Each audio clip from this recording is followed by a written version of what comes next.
Hi friends, welcome to our art village life YouTube channel. ಇದು ನಮ್ಮ Monday vlog.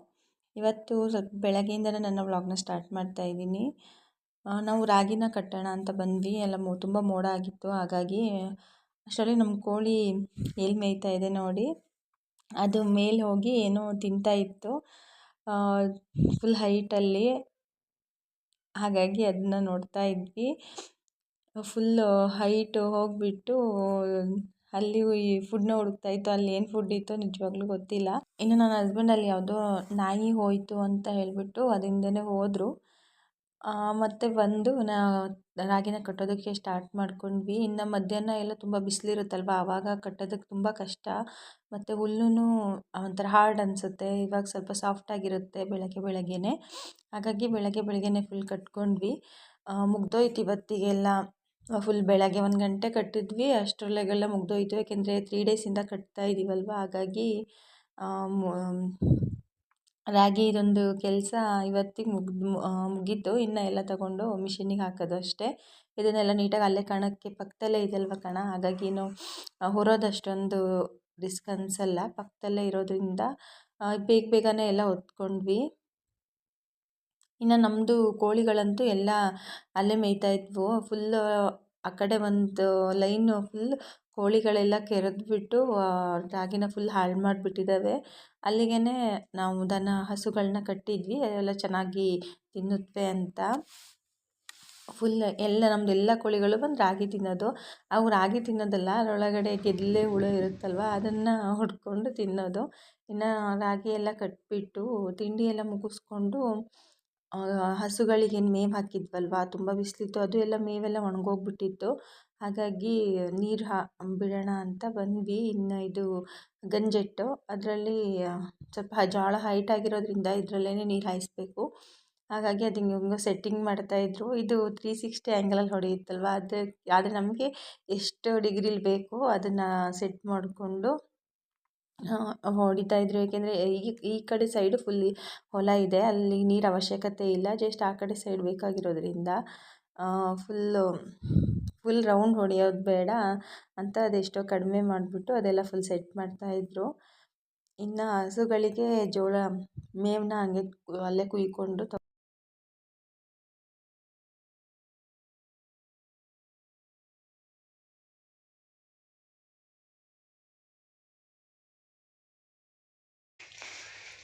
ಜೋಳ ಎಲ್ಲ ನೀಟಾಗಿ ಕುಯ್ಕೊಂಡು, ನಮ್ಮದು ತೆಂಗಿನ ಗಿಡದಲ್ಲಿ ತುಂಬ ಚೆನ್ನಾಗಿ ಕಾಯಿ ಕಟ್ಟಿದೆ. ಆದರೆ ಅದು ಏನಾಗುತ್ತೆ ಅಂದರೆ, ಕಾಯಿ ಸ್ವಲ್ಪ ದೊಡ್ಡದಾಗ್ತಾ ಒಂದೊಂದೇ ಎಳ್ನೀರು ಕೆಳಗಡೆ ಬಿದ್ದೋಗುತ್ತೆ. ಇನ್ನೂ ಅಷ್ಟು ನೀಟಾಗಿ ಎಳ್ನೀರು ಆಗಿಲ್ಲ. ಹಾಗಾಗಿ ನಾವು ಅದನ್ನೇ ಅನ್ಕೋತಾ ಇದ್ವಿ, ಎಳ್ನೀರು ಫುಲ್ ಚೆನ್ನಾಗಿ ಆದಮೇಲೆ ಕೆಳಗಡೆ ಬಿದ್ದರೆ ಅಟ್ಲೀಸ್ಟ್ ಕುಡಿಬೋದಲ್ವ. ಸುಮ್ಮನೆ ಚಿಕ್ಕದಿದ್ದಾಗಲೇ ಬಿದ್ದುಬಿಟ್ರೆ ಸುಮ್ಮನೆ ವೇಸ್ಟ್ ಆಗಿಬಿಡುತ್ತೆ. ಹಾಗಾಗಿ ಅದಂತೂ ತುಂಬ ಚೆನ್ನಾಗಿ ಕಾಯಿ ಕಟ್ಟಿದೆ. ಇನ್ನು ಜೋಳನ ತಗೊಂಡು, ನಮ್ಮದಿದು ಫುಲ್ ಕೆಳಗಡೆ ಜಮೀನು, ಕೆಳಗಡೆ ಜೋಳ ಹಾಕಿದ್ದೀವಿ. 2 ಬ್ಯಾಚ್ ಹಾಕಿದ್ದೀವಿ. ಫಸ್ಟ್ ಒಂದು ಸ್ವಲ್ಪ ಮೇಲ್ಗಡೆ ಮತ್ತು ಇದು ಕೆಳಗಡೆ. ಇದು ಆಗಲೇ ಇದು ಎಲ್ಲ ಹಸುಗೆ ಹಾಕೋದಷ್ಟು ಹೂವಾಗಿ ಚೆನ್ನಾಗಿ ಬಂದಿದೆ. ಹಾಗಾಗಿ ಅದ್ರಲ್ಲಿ ಸ್ವಲ್ಪ ಕುಯ್ಕೊಂಡು ತೊಗೊಂಡು ಹೋದರು. ನಮ್ಮದು ಕೋಳಿಗಳೆಲ್ಲ ಎಷ್ಟು ಕೆಳಗಡೆ ಬಂದಿದೆ ನೋಡಿ. ನಮಗೆ ಒಂದೊಂದು ಸಲ ಭಯ ಆಗುತ್ತೆ, ಇಷ್ಟು ಕೆಳಗಡೆ ಒಂದು ಮುಂಗಿಸಿ ಏನಾದರೂ ಎತ್ಕೊಂಡು ಹೋಗ್ಬಿಟ್ರೆ ಅಂತ. ಬಟ್ ನಮ್ಮ ನಾಟಿ ಕೋಳಿಗಳು ತುಂಬ ಆ್ಯಕ್ಟಿವ್ ಆಗಿರ್ತವೆ, ಹಾಗೆಲ್ಲ ಮುಂಗ್ಸಿಗೆಲ್ಲ ಅಷ್ಟು ಈಸಿಯಾಗಿ ಸಿಗಲ್ಲ. ಬಟ್ ಇದುವರೆಗೂ ಒಂದೂ ಹಂಗೆ ಎತ್ಕೊಂಡು ಹೋಗಿಲ್ಲ. ಬಟ್ ಮನೆಯಿಂದ ಈ ಕಡೆ ಕೆಳಗಡೆ ಏನಾದರೂ ಬಂದು ನಾಯಿ ಅಥವಾ ಏನಾದರೂ ಎತ್ಕೊಂಡು ಹೋದರೂ ನಮಗೆ ಕೇಳಿಸೋದೇ ಇಲ್ಲ. ಅದೇ ನೋಡ್ತಾ ಇದ್ವಿ, ಇಷ್ಟೊಂದು ಕೆಳಗಡೆ ಬಂದಿದೆಯಲ್ಲ, ಏನಾದ್ರೂ ಕೂಗಾಡಿದ್ರೂ ನಮಗೆ ಗೊತ್ತೇ ಆಗಲ್ಲ ಅಂತ. ಸಾಮಾನ್ಯ ಬಿಸಿಲು ಟೈಮಲ್ಲಿ ಎಲ್ಲನೂ ಅಲ್ಲೇ ಬರೋದು, ಏಕೆಂದರೆ ಅಲ್ಲಿ ಫುಲ್ ಮರಗಳು ಕವರ್ ಆಗಿರೋದ್ರಿಂದ ಅವಕ್ಕೊಂಥರ ಅಲ್ಲಿರೋದಕ್ಕೆ ಜಾಸ್ತಿ ಇಷ್ಟಪಡುತ್ತವೆ. ಹಾಗಾಗಿ ಬಿಸಿಲು ಟೈಮಲ್ಲೆಲ್ಲ ಜಾಸ್ತಿ ಅಲ್ಲೇ ಇರುತ್ತೆ ನಮ್ಮದು ಕೋಳಿಗಳು. ಇನ್ನು ಇವತ್ತು ನಮ್ಮದು ಕರು ಅದು ಇಂಜೆಕ್ಷನಿಗೆ ಬಂದಿತ್ತು. ಏಕೆಂದರೆ ಲಾಸ್ಟ್ ಟೈಮ್ ಇಂಜೆಕ್ಷನ್ ಕೊಡಿಸಿದ್ದು ಯಾಕೋ ನಿಂತೇ ಇರಲಿಲ್ಲ. ಅದಕ್ಕೆ ಈ ಸಲ ಹಾಸ್ಪಿಟ್ಲ್ ಹತ್ರನೇ ಹೊಡ್ಕೊಂಡು ಹೋಗ್ತೀನಿ, ಏನೋ ಸಮಸ್ಯೆ ಆಗಿರಬೇಕು ಅಂತ ಹೇಳಿಬಿಟ್ಟು ಹಾಸ್ಪಿಟ್ಲ್ ಹತ್ರನೇ ಹೊಡ್ಕೊಂಡು ಹೋದರು. ಇದು ಇಂಜೆಕ್ಷನ್ಗೆ ಬಂದಿತ್ತು ಅಂತ ಇಂಜೆಕ್ಷನ್ ಕೊಡಿಸ್ಕೊಂಡು ಬಂದರು. ಇನ್ನು ಅದು ನೀರು ಚೆನ್ನಾಗೇ ಹೊಡಿತಾ ಇತ್ತು. ಒಂದು ಸಲ ನೋಡೋಣ, ಚೆಕ್ ಮಾಡೋಣ ಅಂತ ಹೋಗಿದ್ವಿ. ಚೆನ್ನಾಗಿ ಹೊಡಿತಾ ಇದೆಯಾ, ಎಲ್ಲ ಫುಲ್ ಕವರ್ ಆಗ್ತಾ ಇದೆಯಾ ಅಂತ. ಫುಲ್ ಅದು ಚೆನ್ನಾಗಿಯೇ ಹೊಡಿತಾ ಇತ್ತು. ಇನ್ನು ಅದು ಎಷ್ಟು ಡಿಗ್ರಿಲಿ ನಾವು ಅದು ಸೆಟ್ ಮಾಡಿರ್ತೀವಿ ಅಷ್ಟು ಡಿಗ್ರಿ ಫುಲ್ ಕವರಾಗಿ ನೀಟಾಗಿ ಹೊಡೆಯುತ್ತೆ. ಅದನ್ನೇ ಹೇಳ್ತಾಯಿದ್ರು ಅದು ಯಾವ ಥರ ಸೆಟ್ ಮಾಡೋದು ಅಂತ. ಅದು ನೋಡಿದ್ರೆ ನನಗೆ ಯಾವಾಗಲೂ ನೋಡ್ತಾನೆ ಇರ್ತೀನಿ. ನನ್ಗೆ ಆಸೆ ಅದು ನಾನೇ ಸೆಟ್ ಮಾಡಬೇಕು, ಅದು ಯಾವ ಥರ ಹೊಡೆಯೋದು ಅಂತ. ಅದಕ್ಕೆ ಕೇಳ್ತಾ ಇದ್ದೆ ಯಾವ ಥರ ಅದನ್ನ ಸೆಟ್ ಮಾಡಬೇಕು ಅಂತ. ಅವ್ರು ಅದನ್ನೇ ಹೇಳ್ತಾಯಿದ್ರು. ಫುಲ್ 360 ಹೊಡಿಬೇಕು ಅಂದರೆ ಅಲ್ಲಿ ಇದಿರುತ್ತೆ, ಮಾರ್ಕ್ ಇರುತ್ತೆ. ನಮಗೆ ಎಷ್ಟು ಡಿಗ್ರಿ ಬೇಡ ಅಷ್ಟು ಡಿಗ್ರಿಲಿ ಅದನ್ನು ಸೆಟ್ ಮಾಡಿಕೊಂಡ್ರೆ ಆಯಿತು. ಅಲ್ಲಿ 2 ಹುಕ್ ಇರುತ್ತೆ. ಆ ಹುಕ್ಕನ್ನ ನಮಗೆ ಎಷ್ಟು ಡಿಗ್ರಿಲಿ ಬೇಡ ಅಷ್ಟು ಡಿಗ್ರಿ ಕಡಿಮೆ ಮಾಡಿಕೊಂಡ್ರೆ ಆಯಿತು ಅಂತ ಹೇಳ್ತಾಯಿದ್ರು. ಇನ್ನು ನೀರೆಲ್ಲ 2 ರೌಂಡ್ ಒಂದು ಸ್ಟೆಪ್ ಮತ್ತು 2ನೇ ಸ್ಟೆಪ್ಪು ಫಸ್ಟ್ ಆ ಕಡೆ ಇಟ್ಟು ಆಮೇಲೆ ಈ ಕಡೆ ಇಟ್ಟರು. ಇವಾಗಂತೂ ನಿಜವಾಗ್ಲೂ ವೆದರ್ ಯಾವ ಥರ ಅಂತಲೇ ಹೇಳೋಕ್ಕಾಗಲ್ಲ. ತುಂಬ ಮೋಡ ಇರುತ್ತೆ, ಒಂದೊಂದು ಸಲ ಅಂತೂ ತುಂಬ ಬಿಸಿಲಿರುತ್ತೆ. ಒಂದೊಂದು ಸಲ ಅಂತೂ ಮಳೆ ಪಟ ಪಟ ಅಂತ ಬಂದೇ ಬಿಡುತ್ತೆ. ಇದು ವೆದರ್ದು ಅರ್ಥನೇ ಆಗ್ತಾ ಇಲ್ಲ. ಇವಾಗ ಫುಲ್ ಚಳಿಗಾಲ, ಚಳಿ ಇರಬೇಕು, ಆದರೆ ತುಂಬ ಮೋಡ. ಒಂದೊಂದು ಸಲ ಮೋಡ ಫುಲ್ ಕವರ್ ಆಗಿಬಿಟ್ಟು ಇನ್ನೇನು ಮಳೆ ಬರುತ್ತೇನೋ ಅನ್ನೋ ಥರ ಇರುತ್ತೆ. ಮತ್ತು ಒಂದೊಂದು ಸಲ ಫುಲ್ಲು ಬಿಸಿಲು ಸ್ಟಾರ್ಟ್ ಆಗೋಗುತ್ತೆ. ಹಾಗಾಗಿ ವೆದರ್ ಅಂತೂ ಯಾವ ಥರ ಇದೆ ಯಾವ ಥರ ಅಂತಲೇ ಹೇಳೋಕ್ಕಾಗ್ತಾಯಿಲ್ಲ. ಇನ್ನು ನೀರನ್ನೆಲ್ಲ ಚೆಕ್ ಮಾಡಿಕೊಂಡು ಮೇಲೆ ಬಂದ್ವಿ. ನಮ್ಮ ಕೋಳಿಗಳಂತೂ ಯಾವಾಗಲೂ ಹಸು ಹತ್ರನೇ ಇರುತ್ತೆ. ಅಲ್ಲಿ ಏನಾದರೂ ಹುಳುಗಳು ಸಿಕ್ಕಿದ್ರೆ ತಿನ್ನೋದು. ಹುಳುಗಳನ್ನು ತಿನ್ನೋದು ಅಂದರೆ ಅವಕ್ಕೊಂಥರ ಇಷ್ಟ. ಇನ್ನು ನನ್ನ ಹಸ್ಬೆಂಡ್ ಅಂತೂ ಎಲ್ಲಿ ಸಗಣಿ ನೋಡಿದ್ರೂ ಬಿಡಲ್ಲ, ಎತ್ಕೊಳ್ತಾನೆ ಇರ್ತಾರೆ. ಅಂದರೆ ಅದೇನು ನಮ್ಮದು ಅದು ಗ್ರೀನ್ ಇದೆ ಅಲ್ವಾ, ಅಲ್ಲಿ ಸಗಣಿನ ಬಿಟ್ಟರೆ ಅದು ಮಳೆ ಬಂದಾಗ ಫುಲ್ ಎಲ್ಲ ಕೆಳಗಡೆ ಹೋಗ್ಬಿಟ್ಟು ಹುಲ್ಲು ಚೆನ್ನಾಗಿ ಬರುತ್ತೆ. ಆದರೆ ಹಸುಗಳು ಅದನ್ನು ತಿನ್ನೋದೇ ಇಲ್ಲ. ಅದು ಸಗಣಿ ಸ್ಮೆಲ್ಲಿಗೆ 1 ವರ್ಷ ಅಂತೂ ತಿನ್ನೋದೇ ಇಲ್ಲ. ಅದು ಫುಲ್ಲೆಲ್ಲ ಹಾಗೆ ವೇಸ್ಟ್ ಆಗಿಬಿಡುತ್ತೆ. ಹಾಗಾಗಿ ನಾವು ಎಲ್ಲಿ ಹಸುಗಳನ್ನ ಕಟ್ಟಿರ್ತೀವಿ ಅಲ್ಲಿ ಸುತ್ತಮುತ್ತ ಎಲ್ಲೂ ಅಷ್ಟೇ ಸಗಣಿನ ಬಿಡೋದೇ ಇಲ್ಲ. ಹೊಲಗಳಲ್ಲಾದರೆ ಅಷ್ಟೇ ಮಾತ್ರ ಬಿಡೋದು. ನಮಗೆ ಎಲ್ಲಿ ಸಗಣಿ ಎಲ್ಲೊಂದು ಚೂರು ಕಂಡ್ರು ಬಿಡಲ್ಲ. ನೀನು ಎತ್ತಲ್ಲ, ಸಗಣಿ ಎಲ್ಲಿ ಕಟ್ಟಾಕಿರತ್ತಲ್ಲೂ ಬಿಡಲ್ಲ. ಒಂದು ಕಣೆ ಅಲ್ವಾ ಇದು? ಯಾವ್ದ್ರ ಕೋಳಿದು? ಇದು ಕೋಳಿ ಪುಕ್ಕ ಬಿದ್ದಿದೆ.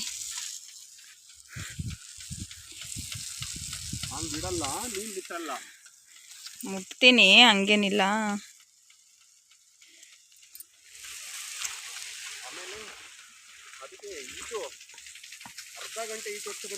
ಎಲ್ಲಿ?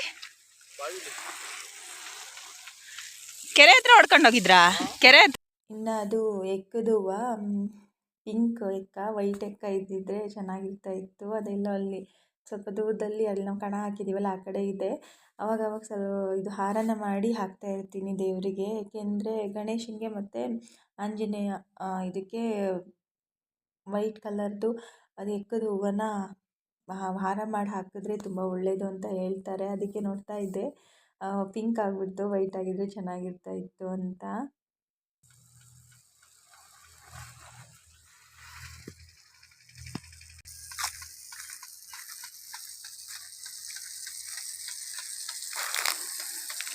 ಪಪ್ಪಾಯ ಹಣ್ಣಾಗಿದೆ. ಆ ನೀರು ಇಲ್ಲಿಗೆ ಬರೋ ಅಷ್ಟೊತ್ತಿಗೆ ಮುರ್ಕೋಬೇಕು ಇದು.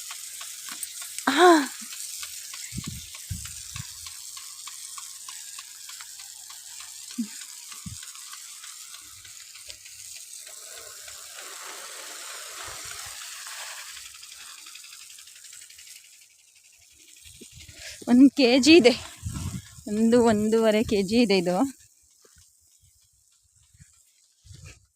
ಪಪ್ಪಾಯ. ಸಿಕ್ಕಾಬಟ್ಟೆ ಜಾಸ್ತಿ ಆಗ್ಬಿಟ್ಟು ಎಲ್ಲ ಮರದಲ್ಲೂ ಒಂದೇ ಸಲ ಹಣ್ಣಾಗ್ತಿದೆ. ನಾವು ಮರದಲ್ಲೇ ಇನ್ನೂ ಒಂದು ಸದ್ಯಕ್ಕೆ ಹಣ್ಣಾಗೋ ಥರ ಇದೆ 2. ಇನ್ನೊಂದು 2-3 ದಿನದಲ್ಲೆಲ್ಲ ಮತ್ತೆ ಹಣ್ಣಾಗುತ್ತೆ.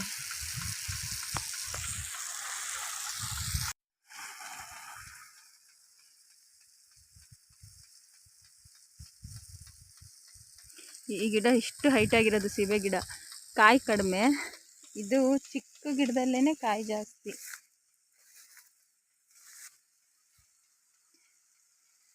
ಆಲ್ರೆಡಿ ಒಂದು 10 ಕಾಯಿ ಆಲ್ರೆಡಿ ಬಿಟ್ಟಾಗಿದೆ ಈ ಚಿಕ್ಕದ ಗಿಡದಲ್ಲೇ. ಈಗ ಮತ್ತೆ ಹೂವಾಗಿ ಈಚಾಗಿದೆ. ಇದಂತೂ ಇಷ್ಟು ದೊಡ್ಡದಾಗಿರೋದು ಈ ಸಲನೇ ಫಸ್ಟ್ ಟೈಮ್ ಕಾಯಿ ಬಿಟ್ಟಿರೋದು. ನೋಡಬೇಕು ಟೇಸ್ಟ್ ಯಾವ ಥರ ಇರುತ್ತೆ ಅಂತ. ಇನ್ನು ಇದು ಹೂವಾಗಿತ್ತು, ಹೂವಾಗಿತ್ತದು ಇವಾಗ ಹೂವು ಆಗ್ತಾ ಇದೆ. ಇದು ಕಲರ್ ಚೆನ್ನಾಗಿರುತ್ತೆ, ಆದರೆ ಟೇಸ್ಟು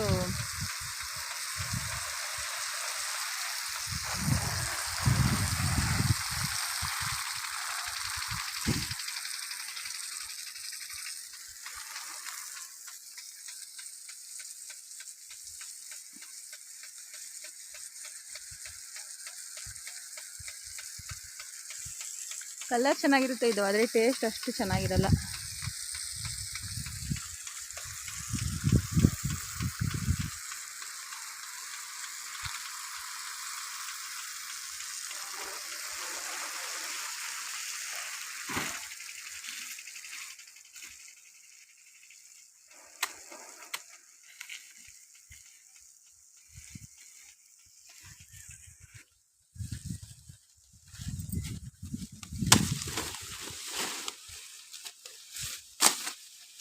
ಹಂಗೆ ಹಾಕಿ ತಿನ್ನುತ್ತೆ.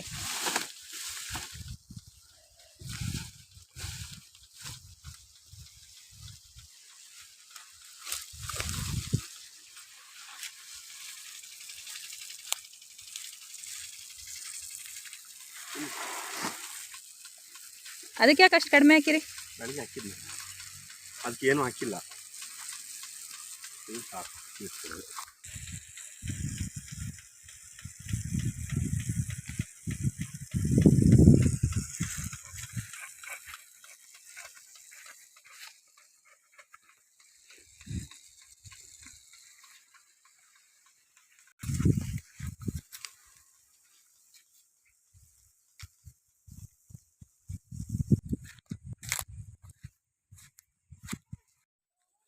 ಇನ್ನು ಅಷ್ಟರೊಳಗೆಲ್ಲ ಸಂಜೆ ಆಗೋಯಿತು.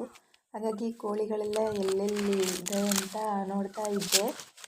ಯಾಕೆಂದರೆ ಎಲ್ಲ ಒಂದೊಂದು ಕಡೆ ಹೋಗ್ಬಿಟ್ಟಿರುತ್ತೆ. ಕೆಲವೊಂದು ಫ್ರಂಟಲ್ಲಿರುತ್ತೆ, ಕೆಲವೊಂದು ಫುಲ್ ಕೆಳಗಡೆ ಹೋಗಿರುತ್ತೆ, ಇನ್ನು ಕೆಲವೊಂದು ಮನೆ ಬ್ಯಾಕ್ ಸೈಡ್ ಇರುತ್ತೆ. ಹಾಗಾಗಿ ಎಲ್ಲೆಲ್ಲಿದೆ ಅಂತ ನೋಡ್ತಾ ಇದ್ದೆ. ಇನ್ನು ನಮ್ಮದು ಟರ್ಕಿ ಕೋಳಿ ಅಲ್ಲಿ ಕೆಳಗಡೆನೇ ಎಷ್ಟೊಂದು ನೀರಿದೆ ನೋಡಿ, ಆದರೆ ಅದು ನೀರು ಇನ್ನು ಪೈಪಿಂದ ಬರ್ತಾ ಇದೆಯಲ್ವ, ಅದ್ರಲ್ಲಿ ಕುಡಿತಾ ಇತ್ತು. ಅದಂತೂ ಒಂದೇ ಇರುತ್ತೆ ಯಾವಾಗ್ಲೂ. ಅಂದರೆ ನಾವು ಎಲ್ಲಿರ್ತೀವಿ ಅಲ್ಲೇ ಜಾಸ್ತಿ ಇರುತ್ತೆ. ನಮ್ಮ ಸೌಂಡ್ ಕೇಳಿದ್ರೆ ಸಾಕು ಅಲ್ಲಿಗೆ ಬರುತ್ತೆ. ಹಾಗಾಗಿ ಅದೊಂಥರ ಸೇಮ್ ನವಿಲು ಥರನೇ, ಒಂಥರ ಪುಕ್ಕ ಎಲ್ಲನೂ ಹಿಂಗೆ ಮಾಡಿಕೊಂಡು ಸೇಮ್ ನವಿಲು ಥರನೇ ಅದ್ರದ್ದು ಆ್ಯಕ್ಟಿವಿಟೀಸ್ ಜಾಸ್ತಿ. ಇನ್ನು ನನ್ನ ಮಗ ಅಷ್ಟರೊಳಗೆಲ್ಲ ಬಂದ, ಅವನು ಕರಿತಾ ಇದ್ದ, ಮಮ್ಮಿ ಬಾ ಏನು ತಗೊಂಡು ಬಂದಿದ್ದೀನಿ ನೋಡು ನೋಡು ಅಂತ. ಅದಕ್ಕೆ ನೋಡೋಣ ಅಂತ ಹೋಗಿದ್ದೆ. ಏಕೆಂದರೆ ಸ್ಕೂಲ್ ಡೇಲಿ ಅವನಿಗೆ ಮೆರಿಟ್ ಪ್ರೈಸ್ ಕೊಟ್ಟಿದ್ದರು. ಹಾಗಾಗಿ ಅದು ಮೋಸ್ಟ್ಲಿ ಶೀಲ್ಡ್ ತಗೊಂಡು ಬಂದಿದ್ದ ಅನಿಸುತ್ತೆ. ಹಾಗಾಗಿ ಫುಲ್ ಕೂಗ್ತಾ ಇದ್ದ. ಎಂತದ? ವಾವ್, ಏನಿದು? ಏನು ಪ್ರೈಸ್ ಅದು? ಸ್ಟಾರು. ಅದೇ ಏನು ಕೊಟ್ಟಿದ್ದಾರೆ? ಅದು ನಾನು ಗೆದ್ದಿದ್ನಲ್ಲ ಅದಕ್ಕೆ. ಏನು ಗೆದ್ದಿದ್ದೆ? ಚೇರು. ಚೆನ್ನಾಗಿ ಓದಿದ್ದಾನಲ್ಲ ಅದಕ್ಕೆ. ಚೇರದಲ್ಲಿ ಮ್ಯೂಸಿಕಲ್ ಚೇರಲ್ಲಿ ಅದೆಲ್ಲ ಇದು ಇದು ನೋಡು ಮೆರಿಟ್ ಪ್ರೈಸ್. ಇದು ನೋಡಿ, ಮೆರಿಟ್ ಪ್ರೈಸ್. ನಾನು ಎಲ್ಲೆಲ್ಲಿ ಗೆದ್ದಿದ್ದೆ? ಅವನು ಎಲ್ಲಿ ಓದಿದ್ದಾನದೇ ಗೊತ್ತಾಗ್ತದೆ. ಅವನಿಗೆ ಏನೋ ಕೊಟ್ಟಾರೆ ಅಂತಲೇ ಗೊತ್ತಿಲ್ಲ. ಅಯ್ಯೋ ಅಯ್ಯೋ, ಪ್ರೀತಿ ಜಾಸ್ತಿ ಆಗ್ಬಿಟ್ಟಿತ್ತು ಇವತ್ತು. ನನ್ನ ಮಗನೇ ನಂಗೆ ಎತ್ತಿಡ್ತೇನೆ, ಕುಣಿಸ್ಬೇಕಂತೆ. ಅಜ್ಜಿಗೆ ತೋರಿಸ್ತಾ? ತಾತ ತೋರಿಸ್ತಾ?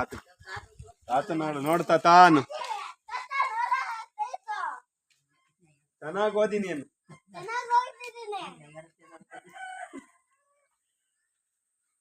ನೋಡ್ತಾ ತಾನು ಬಡ್ಡಿಗೆ ಹೋಗು.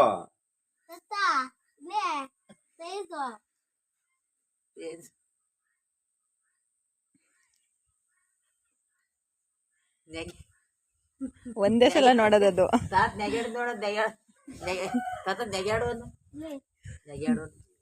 ನಗ್ಯಾಡ. ಏನ್ ಮಾಡ್ತಿದ್ಯಾ?